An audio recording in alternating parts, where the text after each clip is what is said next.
राधे राधे, जय श्री राम। दोस्तों कैसे हैं आप सभी। आज एक नई कहानी। 18 महीने से एक पति जिसका नाम है एहसान राजा, वो अपने बाहर कमाने के लिए चला जाता है और पीछे से उसकी महबूबा, उसकी पत्नी गुल खिलाती है और 2 महीने की प्रेग्नेंट हो जाती है। जब पति को पता चलता है कि आप 2 महीने की कैसे प्रेग्नेंट हो गई, ये बात खबर पहुंचती है, उससे पहले ही उस पति का जो है काम तमाम हो जाता है, उसको रास्ते से हटा दिया जाता है। अब सवाल ये उठता है कि उसको रास्ते से किसने हटाया, और जब 2 महीने इसकी प्रेग्नेंट हो गई तो पता कैसे चला, क्योंकि 2 महीने की प्रेग्नेंट होने पे तो किसी को पता नहीं चलता है कि ये सामने वाली प्रेग्नेंट है।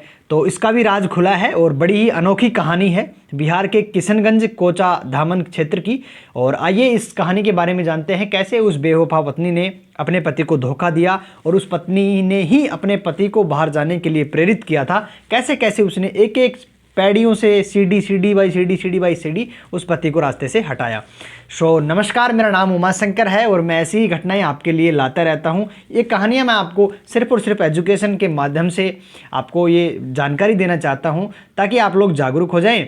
और आपका प्यारा सा नाम और गाँव का नाम वीडियो में अभी कमेंट बॉक्स में टाइप कर दीजिए और वीडियो को लाइक कर दीजिए, बाद में आप भूल जाते हैं। और हमारी दोस्ती ऐसे बनी रहेगी, इसलिए आप अपना नाम लेंगे तो मैं अगली वीडियो में आपका नाम जरूर सुनाऊंगा। घटना है बिहार के किशनगंज कोचा धामन क्षेत्र की, जिसमें एहसान राजा नाम का एक लड़का होता है, जिसकी दो साल पहले ही सगाई यानी कि जो निकाह होता है वो होता है। और निकाह उसका पड़ोस की एक लड़की से ही हो जाता है, जिसका नाम होता है समरीन, है ना। उस लड़की से हो जाता है। अब उसका परिवार भी वहीं पे रहता है कोचा धामन क्षेत्र के अंदर, और उस लड़की से निकाह हो जाता है तो 2 साल पहले उसको घर पे लेके आ जाता है। वो तकरीबन बस 2 महीने ही वहाँ पे रुकता है उस लड़की के साथ। अच्छा परिवार था, और हालांकि पैसों के अभाव में वो लड़का उस अपनी वाइफ से कहता है कि समरीन, मैं अब सोच रहा हूँ कि मैं बाहर चला जाऊँ, क्योंकि यहाँ पे थोड़ा सा कमाई जो है कम है हमारे क्षेत्र में। बिहार में वैसे भी जो है रोज़गार के कम, व्यवसाय के जो कम ऑप्शंस हैं। तो वो बोला कि अपनी पत्नी से कि यार मैं बाहर चला जाऊँ तो आपको कोई दिक्कत तो नहीं है। पति को नहीं पता था कि उसको दिक्कत काहे को होगी। वो तो बिल्कुल तैयार है कि आप घर छोड़ो और कोई और आएगा।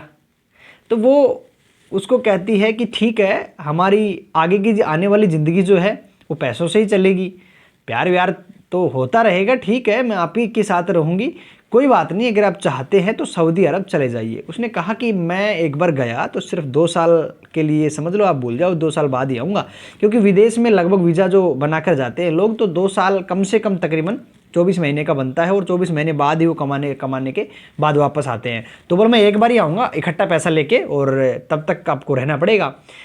ठीक है, बोले 2 महीने आप मेरे साथ रहे हैं और अब मैं अकेली ज़िंदगी निकाल लूँगी, आप चले जाइए।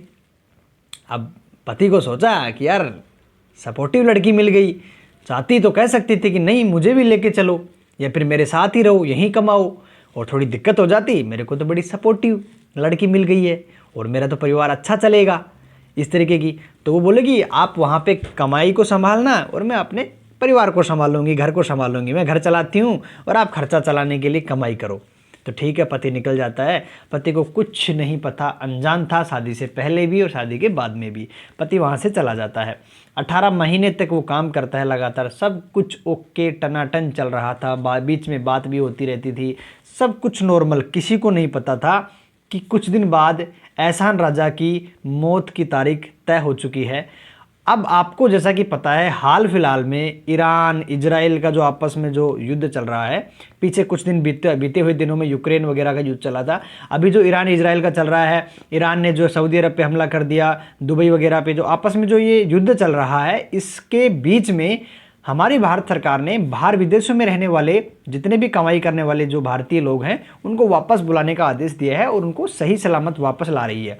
अब इंडिया वापस लौटने का जो आदेश आया है, तब उसने एहसान राजा ने समरीन को फ़ोन करके कहा कि यार 2 साल तो नहीं हुए, लेकिन मैं अब वापस लौटूंगा और वापस लौट रहा हूं मैं। लेकिन इससे पहले भी उसने काफ़ी बार कहा कि यार मेरा मन नहीं लग रहा है और मुझे आना पड़ेगा, मैं नहीं रह सकता इतना दिन। उसने प्रेरित किया, मोटिवेशन दिया कि यार आप बीच में आओगे तो खर्चा भी आएगा, पैसे भी नहीं मिलेंगे, बहुत कम पैसे मिलेंगे, मैं कहीं भाग के थोड़ी जा रही हूँ, मैं आपके बिना रह रही हूँ तो आप भी रह सकते हो। उसको चढ़ा के चने के पेड़ पर और वहीं रखा। अब वो बेचारा, अब तो मजबूरी हो गई थी, अब तो आना ही था, अब तो सरकार ला रही थी वापस आया। अब लड़की को पता लग गया कि अब वो वापस आ रहा है। तब तक वो लड़की 2 महीने की प्रेग्नेंट हो चुकी थी, यानी कि जब उसको गए हुए 16 महीने हुए थे, 16 महीने पूरे हुए तभी वो प्रेग्नेंट हो गई। अब 18 महीने हो गए, 2 महीने की प्रेग्नेंट भी हो गई। अब सवाल ये उठता है कि प्रेग्नेंट किसने किया। और जब आप ये सुनोगे कि प्रेग्नेंट किसने किया, तब आपके पैरों तले की जमीन खिसक जाएगी कि लड़की को प्रेग्नेंट किसने कर दिया। जिसने प्रेग्नेंट किया उसके साथ का जो रिश्ता है वो बड़ा ही शर्मनाक है, और शायद इनके कल्चर में ऐसा होता होगा। तो आपको बता दूं, जब वो वापस लौटा तो उससे पहले ही उसकी मौत की तारीख तय कर दी गई थी। हालांकि बीच में कई बार जब वो पति एहसान राजा घर छोड़ के विदेश चला गया था, पीछे से उसकी पत्नी उसके माँ बापों का ख्याल रख रही थी।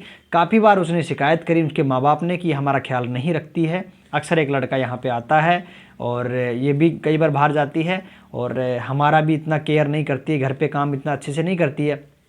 लेकिन उन्होंने सोचा कि क्यों मेरा बेटा बाहर है, क्यों ज़्यादा दबाव डाला गया है, वो बेचारा वैसे ही बाहर कमाने गया है, उसको टेंशन देंगे तो क्या ही मतलब बनता है। उन्होंने नॉर्मली समझा इस चीज़ को, क्योंकि हो सकता है कि बोले ये तो रिश्तेदार है इसका, तो आता होगा, कोई दिक्कत नहीं है, ऐसा करके। फिर जब वो वापस लौटा तब उसको पता चला कि उसकी तो जो वाइफ है वो मायके चली गई है। वो यहाँ पे थी ही नहीं जब वो घर लौटा, तो उससे पहले ही चली गई वो मायके। अब वो मायके चली गई तो उसने कहा कि यार आप ना यहाँ पे मिलने आ जाओ, अब तो मैं वापस चलूँगी आपके साथ, अभी थोड़ा रुक के आप चलूँगी, आप तब तक मेरे से मिलने आ जाओ। यानी कि उस लड़की ने, समरीन ने, अपने पति को अपने मायके बुला लिया। अब उसने तैयारी कर ली कि भाई ठीक है मैं तो मिलने आ जाऊँगा, वैसे ही 18 महीने हो गए आपको देखे हुए। अब जब पति तैयार होता है और घर से निकल जाता है, अब घर से निकलता है तब पता चलता है कि रास्ते में ही उसको पकड़ लिया जाता है एक व्यक्ति के द्वारा। और उस व्यक्ति का नाम तो जब खुलेगा तब आपको पता लगेगा कि ये व्यक्ति कितना खतरनाक और डेंजर आदमी है। जब उसको रास्ते में पकड़ लिया जाता है, उसके साथ मारपीट की जाती है और उसको मार दिया जाता है और उसको वहीं पर छोड़ दिया जाता है। जब वो लड़का एहसान राजा उस लड़की के पास भी नहीं पहुँचा और उस वापस परिवार के पास भी नहीं पहुँचा, तब उसके माता पिता ने, एहसान राजा के माता पिता ने उसकी पत्नी के पास फ़ोन लगाया कि एहसान राजा का कॉल नहीं लग रहा है, क्या वो आपके पास पहुंच गया। लड़की उनसे वापस सवाल करती है कि मेरा सवाल आपसे यही है कि लड़का आपका जो बेटा है, मेरा पति है, वो यहाँ पे नहीं पहुंचा, क्या बात है, वो घर से चला है या नहीं चला है। दोनों का ही सेम सवाल। अब पति पत्नी जो है वो उनके ससुर ससुर से पूछ रही है, सासू ससुर अपनी बहू से पूछ रहे हैं, लेकिन किसी को कुछ नहीं पता। अब वो थोड़ा डर जाते हैं। तो शाम का समय हो चुका था, दिन में चला था तो नहीं पहुंचा, तो चिंता स्वाभाविक है। तो उसके माता पिता ने पुलिस को इन्फॉर्म किया कि हमारा बेटा घर से निकला था, अभी तो 18 महीने से सऊदी अरब से आया था, उसकी किसी से ना कोई दुश्मनी है, ना कोई लड़ाई झगड़ा है, वो तो अपने ससुराल गया था, ससुराल भी नहीं पहुंचा है। तो पुलिस ने जानकारी जुटाई उसके बारे में और उसकी फ़ोटो वगैरह लिया, उसका नाम गांव सब कुछ पूछा, हुलिया देखा, फ़ोटो कलेक्ट करी और जांच पड़ताल शुरू कर दी। थोड़ी देर बाद खबर मिलती है कि जो रास्ता है उसके ससुराल जाने का, जो उस लड़के के जो ससुराल था, यानी कि लड़की का पीहर, उसके बीच में ही एक नाला और एक नदी पड़ती है। उस नदी पे एक ब्रिज है, उस ब्रिज के पास में एक नीचे पानी के अंदर एक बॉडी पड़ी हुई है। और उस बॉडी को जब कलेक्ट किया जाता है तो उसकी जब पहचान कराई जाती है तो पता लगता है वो बॉडी तो एहसान राजा की ही थी, जबकि वो मिलने तो जा रहा था अपनी पत्नी से। अब उनको बुलाया जाता है, उसकी पत्नी के पास फ़ोटोज़ भेजी जाती है डेड बॉडी की और उसके माता पिता को भेजी जाती है। तो जब पूछा जाता है कि कौन है तो पता लगता है कि एहसान राजा ही है। अब उसको सोचा कि ये तो एक्सीडेंट हो गया, उन्होंने एक्सीडेंट का केस का नाम देके उस केस को क्लोज करने की सोच ली। ठीक है भाई, एक्सीडेंट हो गया, ऐसे ऐसे आपको बॉडी दे दी जाएगी पोस्टमार्टम के बाद में। लेकिन जब पोस्टमार्टम हुआ तब पता लगा कि यार ये एक एक्सीडेंट का केस नहीं हो सकता है, क्योंकि एक्सीडेंट अगर होता सामने से ब्रिज पे किसी भी गाड़ी से तो सामने की तरफ कुछ चोटें आती, बट उसको सिर्फ पीछे सर की तरफ चोट थी, सिर्फ सर पे। और सर पे चोट होने के बाद में उसको नीचे पानी में डाला गया। ऐसा लग रहा था कि किसी ने किया हो मैनुअली। तो पुलिस को थोड़ा संदेह हो जाता है और उसने कहा कि हमें कुछ शक है कि इसको मारा गया है। तो माता पिता ने भी यही जताया कि हाँ, उसको हमें भी यही लगता है कि वो मरा नहीं है, उसको मारा गया है। तो उसने कहा कि क्या लगता है आपको, किसने मरवाया होगा। तो उन्होंने कहा कि वैसे तो किसी से झगड़ा नहीं है, किंतु इसकी जो पत्नी है उस पर हमें संदेह है, उसके पिता ने कहा। अब पता नहीं वो तुक्का मार रहा है या फिर ऐसे ही कह रहा है। वो बोला कि जब इसका पति घर से बाहर था तो प्रेग्नेंट कैसे हो गई। तो बोला आपको कैसे पता कि आपकी बहू प्रेग्नेंट है, इतनी अंदर की बात आपको कैसे पता। बोला उसको काफ़ी बार उल्टियाँ हुई हैं, उसकी तबीयत खराब हुई है, तो उससे हमें अंदाज़ा लग रहा है। उसकी सासू ने बताया कि हो सकता है कि ये गर्भवती हो, क्योंकि उसके लक्षण उसकी सासू तो पहचान ही सकती है। तो बोला कि ठीक है, हम जांच कराएंगे, ऐसी बात आपकी नहीं मानी जाएगी। बोला ठीक है। अब पुलिस ने उसकी पत्नी को बुलाया, उससे जांच पड़ताल पूछी, तो उन्होंने मना कर दिया कि नहीं, मैं तो प्रेग्नेंट नहीं हूँ। तो उन्होंने ठीक है, मेडिकल कराया जाएगा। तो मेडिकल कराया तो प्रेग्नेंट निकली, तो उसको झूठ पकड़ गई, तो उसको संदेह और हो गया। तो बोला कि अब ये मुझे बताओ कि आपका पति तो 18 महीने से बाहर था, तो आप 2 महीने की प्रेग्नेंट कैसे हुई? अगर हम मान लेते, अगर आपका बच्चा अभी मान लो 9-10 महीने का होता और आपका पति भी 1 साल से बाहर गया होता तो कुछ मान सकते थे। लेकिन आपका पति को गए हुए 18 महीने हो गए और आप सिर्फ 2 महीने की प्रेग्नेंट हो, ये कैसे संभव है?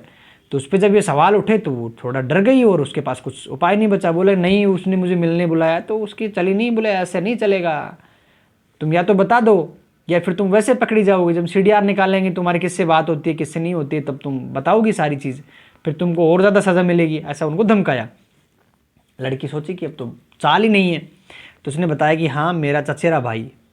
सोच के देखिएगा, उस लड़की ने कहा कि मेरा चचेरा भाई के साथ मेरा संबंध था और उसको मैं प्रेम करती हूँ, और शादी से पहले भी मुझसे हमारी दोस्ती थी, प्यार हो गया था और मैं उससे ही शादी करना चाहती थी। और फिर जब हमारी शादी इसके साथ हो गई, एहसान राजा के साथ, तो ये विदेश जाने की कहा, तो मैंने इसको उकसाया और विदेश भेज दिया। मैं सोचा ये विदेश में कमाएगा और उसके पैसे जो मैं लूँगी और मैं और मेरा प्रेमी आराम से बैठ के उड़ाएंगे और अपनी ज़िंदगी जिएंगे, इसको बाहर ही रखेंगे, इसको आने नहीं देंगे। लेकिन मुझे नहीं पता था कि ऐसे युद्ध हो जाएगा और इनको अचानक वापस से आना पड़ेगा। लेकिन अभी रिसेंटली हम मिले थे और हमारे संबंध बनाने समय मुझे अच्छा लग गया, मैं तो प्रेग्नेंट हो गई, ऐसा उसने बताया। तो बोला कि ठीक है। अब उनके गवाह और सारे सबूत इकट्ठे किए गए, क्योंकि वो प्रेग्नेंट भी पाई गई और पति के सर पे निशान भी पाए गए। उस लड़के को, जिसका नाम सिराज है, उसका चचेरा भाई है। चचेरा भाई हो या ताऊ का लड़का हो या फिर खुद का सगा भाई हो, भाई ही होता है हमारे कल्चर में तो। और लड़की जो समरीन है, अपने भाई सिराज के माध्यम से जब प्रेग्नेंट हुई है, तो बड़ी शर्मनाक कहानी है और ऐसा हमारे कल्चर में तो नहीं होता।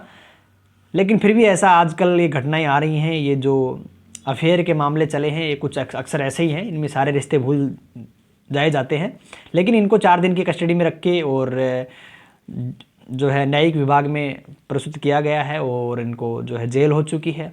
अभी इस बच्चे का जो डिलीवरी होगा उसके बाद में क्या एक्शन लिया जाता है, इस बच्चे का भविष्य क्या होगा, वो तो कोर्ट तय कर ही देगा। और इनको तो शायद उम्र कैद होनी ही है। आपके हिसाब से इस कहानी के बारे में आप किस नज़रिए से देखते हो, क्या सोचते हो? ऐसा करना चाहिए था, नहीं करना चाहिए था? क्या सज़ा इसको मिलनी चाहिए?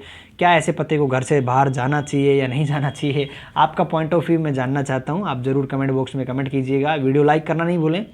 और ऐसी कहानी मैं सिर्फ आपको जानकारी के लिए, एजुकेशन के लिए ही सुनाता हूँ। और आने वाली वीडियो में फिर से एक नई कहानी के साथ आऊँगा। लेकिन आपका प्यारा सा नाम और गांव का नाम ज़रूर आप लिख दीजिएगा, ताकि ही आपकी और हमारी दोस्ती बरकरार रहे। चैनल को सब्सक्राइब करना बिल्कुल नहीं भूलें। जल्द ही मिलूँगा नेक्स्ट वीडियो के साथ। Thank you so much. जय श्री राम।